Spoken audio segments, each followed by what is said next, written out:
boys and girls, Mrs. Claus here. I'm hoping that you are getting ready and excited about the Christmas season coming up. I know that I am. There is lots of preparation going on here at the North Pole. What I wanted to do today was take some time out from my busy schedule and read you a book. This is a book called Elfie the Elf, written by Cherly DeVleeschouwer. So this is a really sweet book, and I wanted to read it to you because I just found it in our library and I thought you might really enjoy it. So here we go.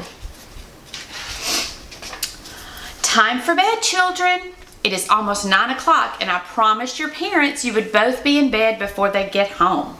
Granny announced as she slowly lifted herself out of her rocking chair.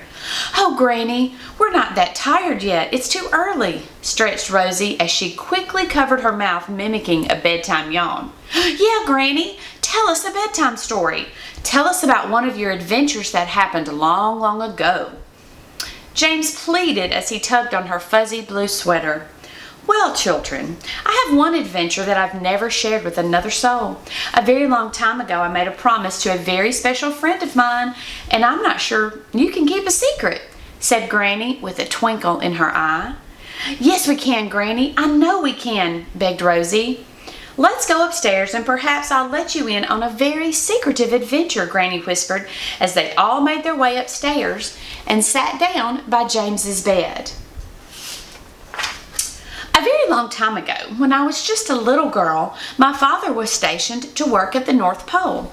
I was very unhappy about moving away and leaving my friends behind.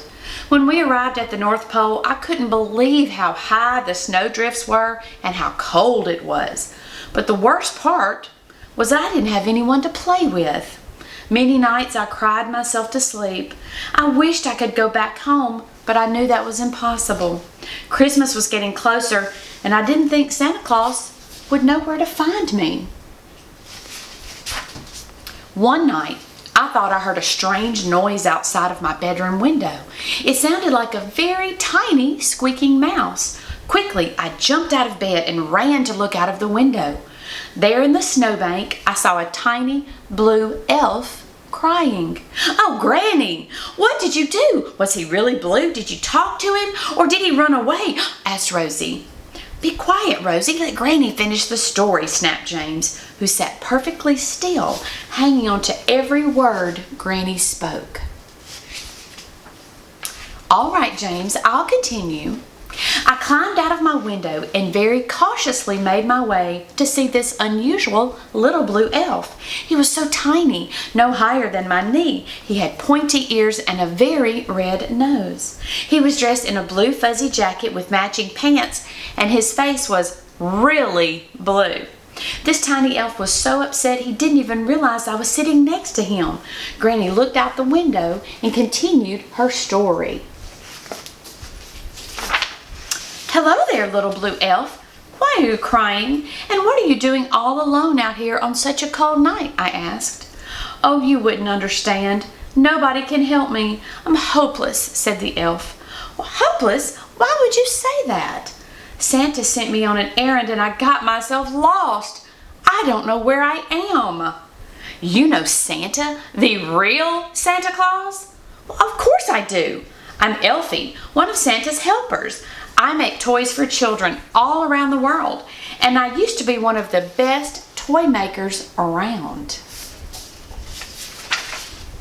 "Oh, Elfie, what do you mean you used to be one of the best toy makers?" "Well, I can't do anything right. Everything I touch turns out to be a disaster. All the other elves laugh at me and tell me I'm a terrible toy maker." "Oh, Elfie, let me help you. I know exactly how you feel. Ever since we've moved here, I've been so unhappy. I don't have any friends, and I bet Santa Claus won't even know where to find me on Christmas Eve." "Oh, yes, he does. Santa Claus knows everything, and I'd love to be your friend if you would like." "Elfie, I would love to have you for my friend. Since we're friends and friends help each other, let me help you. If you take me to Santa's workshop, I'll help you make the toys, and you'll be the best toy maker once again."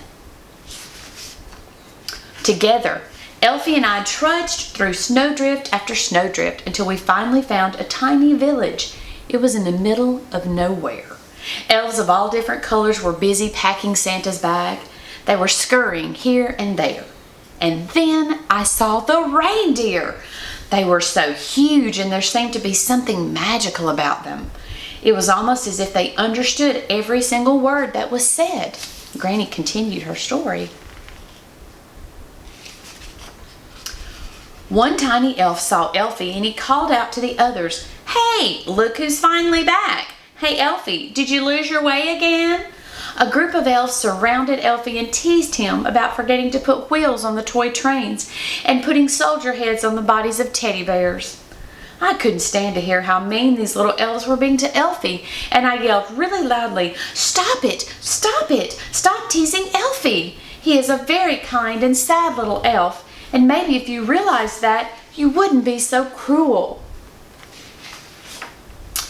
Just then, Santa Claus appeared. "Ho, ho, ho! What do we have here? Elfie, why are you crying? Who is this little girl? You know I don't allow visitors here at Santaland."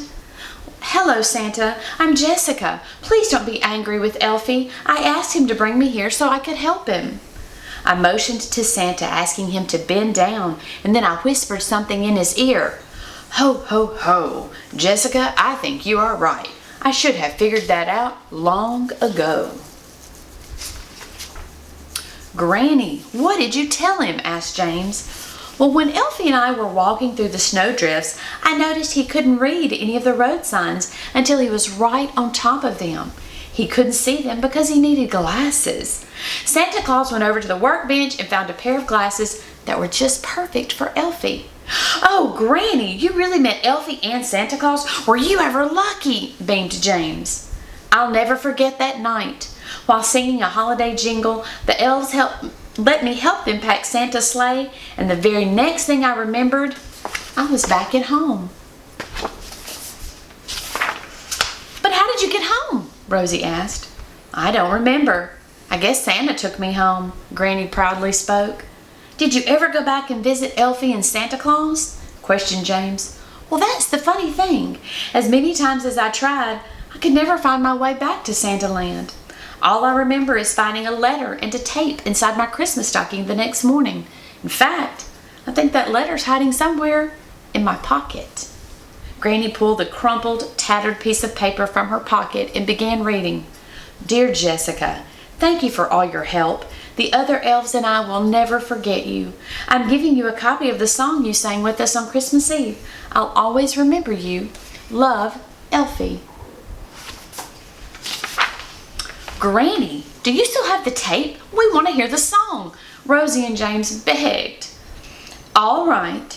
If you both go to bed right now, I'll hunt for the tape first thing in the morning and we'll listen to Elfie the Elf." Rosie and James snuggled up in their beds and fell fast asleep, hoping morning would be just a blink away. Look who's peering in the window. The end. I hope you enjoyed this story, and if you did, please be sure and come back soon because I'll be reading more stories and sharing more fun things with you for the Christmas season. Merry Christmas, everyone!